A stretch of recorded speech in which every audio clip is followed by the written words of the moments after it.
The topic of this chapter is the open file. The game we are about to see is played in the World Championship match of 1990 between Anatoly Karpov and Garry Kasparov. This is game 17 of that match, and it is white to move right now. So we can see that white has control of the C file at the moment with the rook, but if black gets the opportunity, will play rook c8 and oppose white's rook, and if black, without losing material, succeeds doing that, then he will equalize the game. For the moment, the difficulty is that if black would play rook c8, white would trade rooks and then grab the pawn on e7. The natural looking move is to play queen c2 to double up on the c file and then try to get into the 7th rank with the queen. The problem here is that now black would play knight to c4 and block that plan. So let's go back for a moment and see how to further improve white's position before doing that. Karpov here played d5, and that's a move to improve white's position. First of all, it controls the c6 square, which on one hand is important, so the black knight cannot go back there, and as you'll see in some other cases later in the game, the white rook will be able to have a nice outpost there. Of course, rook c8 is still not an option because black would lose the pawn on e7. And the check on c1 wouldn't give much, king just gets out, and if queen c7 looks like it's a fork, but in reality it just helps white to advance further. So after d5, what can black do? Well, black may play knight c4 anyway, which Kasparov did, to block white's rook power on the c file. So it's a very important strategical element. One thing is to improve our own piece's position, but another very important one is to try to eliminate the best positioned piece of our opponent. And in this case, that knight on c4 is very well positioned. It has a huge radius, and most importantly, it blocks our plan. So therefore, white is more than happy to exchange knights. And that, of course, is a hint what white's next move should be, and that is knight d2. Black cannot keep the knight there because white has a threefold attack on the knight, so even if black would now protect the knight a second time, it wouldn't be sufficient not to lose a pawn. So what are black's options? One option is to move the knight away, keeping the knights on the board, but then already white successfully can double up on the c file and then play queen c7. If black would make an intermediate move, chasing white's bishop away, the bishop would just retreat, perhaps to an even better square compared to where it was before. Black took on d2, which I think nevertheless is helping white. I think I would have rather tried to play h6 if I was playing black. And now white can take back with either the queen or the bishop, but I believe, as Karpov played, taking with the bishop is slightly better. Why? Because the bishop can have some nice follow-up moves along the e1, a5 diagonal, as we will see in the actual game. But even the parts we will not see in some other variations, if black would have played differently, the bishop may show up in other squares, such as a5 or b4, in addition to c3, where the bishop later did show up in the actual game. So now, if black does kind of nothing, then white will play queen c2 and enter black's territory on c6 or c7 then with the queen. Black made a very natural move, rook c8. And this is, I think, the key moment of the game. This is the difference by a great player playing with white and an average player that probably may miss this opportunity in a game. If white now plays just a normal move, like trading rooks or rook c2 or such, all the advantage of white would evaporate, disappear. On the other hand, if white finds the correct move now, then white will maintain a rather big advantage. And of course, as always, there is these key moments, these critical moments during a strategical game, when if you don't sense the tactical opportunity, the tactical justification of the strategical plan, that's when you let the advantage slip out of your hands. So that is why I always say that tactics are the most important element in chess. So I hope you have watched volume 6 in this DVD series that was devoted to tactics, because tactics is the soul of chess. If you, just like in this position, you miss it, you miss the advantage. So that key move is rook to c6. What's the point? The point is that if black grabs the pawn, all of a sudden, check, and the pin comes, winning the bishop and the game. After trading rooks, black could try to prevent the white queen from getting to d8, but not from getting to d7. And now the c6 pawn is far advanced, extremely dangerous. The only way black can hang on at least a little longer is by playing bishop e5. Now the problem is that the white bishop is a dark squared bishop and will have the opportunity sooner or later to chase out the black queen from that blockading position on c7, starting with bishop b4, going after the pawn on e7. Now if black does nothing, white will just capture that pawn with the bishop, followed up by bishop d8, chasing the queen out, and then the c pawn will advance. On the other hand, if black plays e6, that opens up new opportunities for white, new weaknesses for black, and that's what you need to get a sense of, that it's okay to give up on one target, on one weakness of the opponent.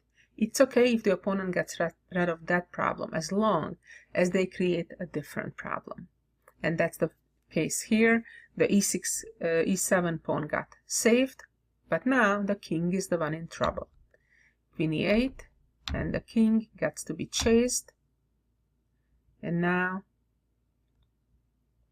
the simplest way to play is to play queen h8 check, keep chasing, and keep chasing, and after the blockade on f4, h4 check, forcing the king away,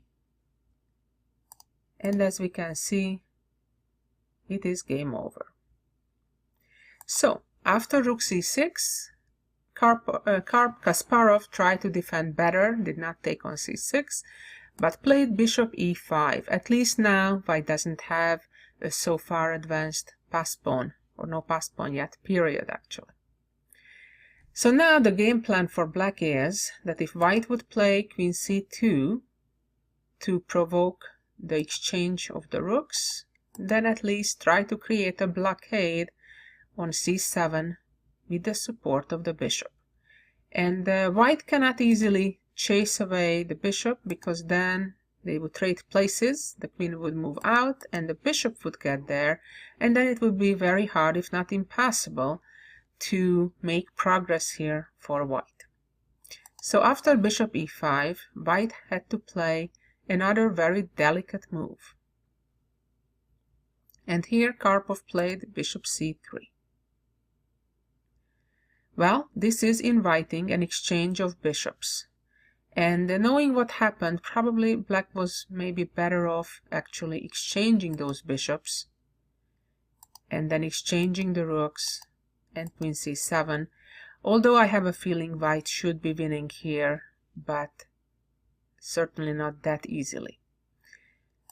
After black played bishop b8, now there are more problems, namely on the long diagonal, the weakened dark squares. So white can gain the momentum with queen d4, threatening checkmate, forcing f6. And now white still could play queen c5, but Karpov played probably an even better move by bishop a5. Again, the tactics justify the strategy. If rook takes, and pawn takes, and queen takes, the check comes, king f7, and winning a piece. If check, the checks run out immediately.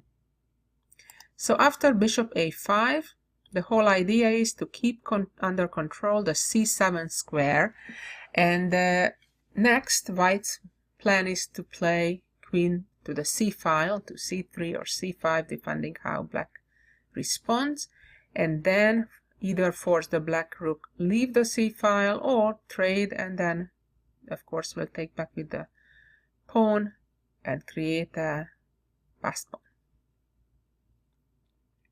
So black here played bishop d6 in the game, preventing queen c5, but the queen can also go from c3, same idea.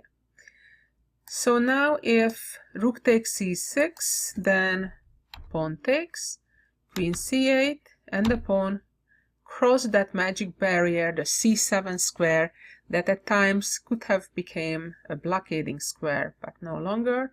The pawn advanced, and now the queen cannot move from where it is, and the problem is that the black king is too far to help.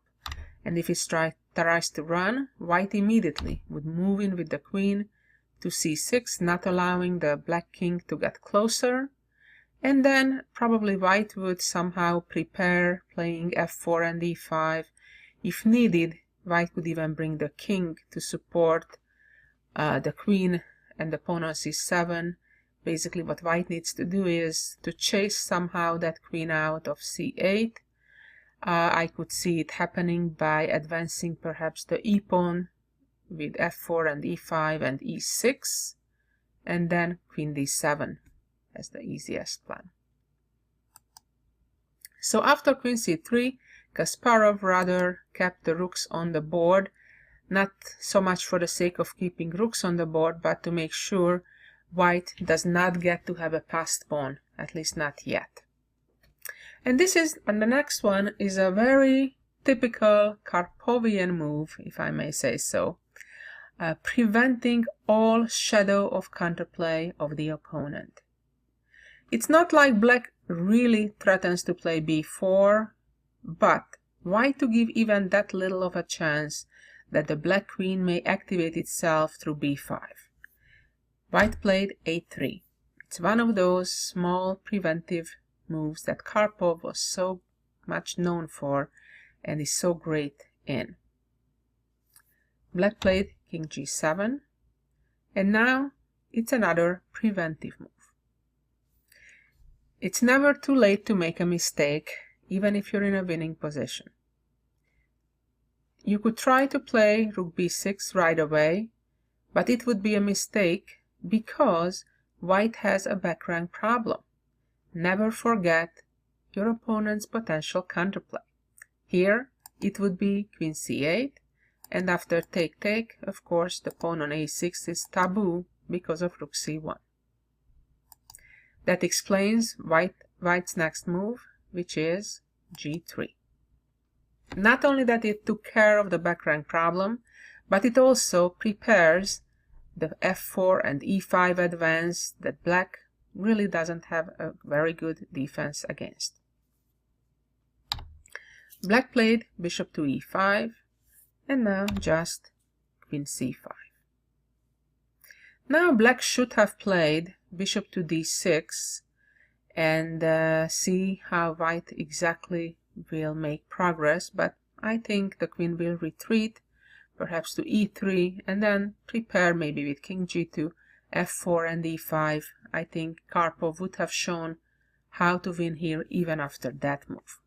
Instead, Kasparov, probably anxious to get some activity, some counterplay, played h5, perhaps hoping to play h4, creating some weaknesses in white's king side. But in reality, this gave white the momentum to win the game easily and quickly. And now came bishop to c7. It's time to get rid of that bishop in order to get to the 7th rank. If bishop would take, rook takes back with a fork, double attack, attacking the queen, and if the queen moves, the e7 pawn and black's position would fall apart. So Kasparov again trying to hang on to pieces on the board, hoping that the more pieces on the board, the more counter chances there may be. In reality, it didn't help. Bishop f4, clearing the c7 square for white's rook. And black is helpless. Finally, the white rook is getting to the 7th rank, no matter what black does. Queen d7, and now rook c7.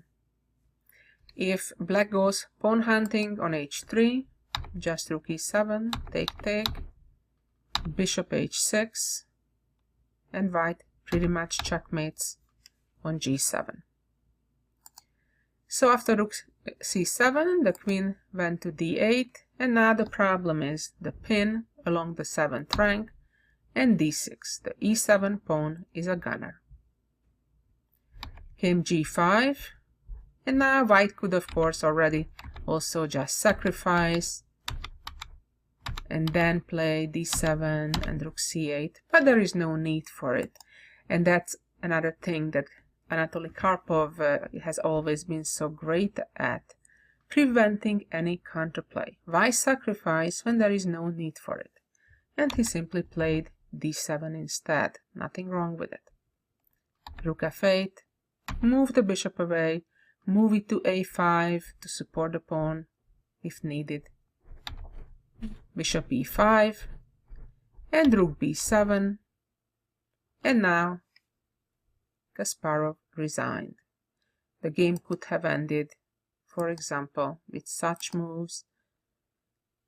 And now either rook c7 and rook c8, or bishop e3, bishop b6, and the queen will be chased out of that blockading square. Probably simplest, just rook c7. What a powerful game, what a great example on how to build on an open file, how to get full control of it, then get to the 7th rank and translate it to a winning game. Hi, this is Grandmaster Damian Lemos. First of all, I hope you enjoyed this video. If you would like to receive more free chess videos from us, you can just click the subscribe button below. I would also highly recommend signing up for my free mail course, the 10 Grandmaster Secrets to Dominate Chess. During this exclusive course from onlinechesslessons.net, I'll share with you my own Grandmaster shortcuts to effective attacking, defending, and growth hacks to improving your chess without complicated books or memorization. So sign up by clicking the sidebar on the right, and I know you won't be disappointed. Once more, this is Damian for onlinechesslessons.net, and I'll see you in my videos. Thank you.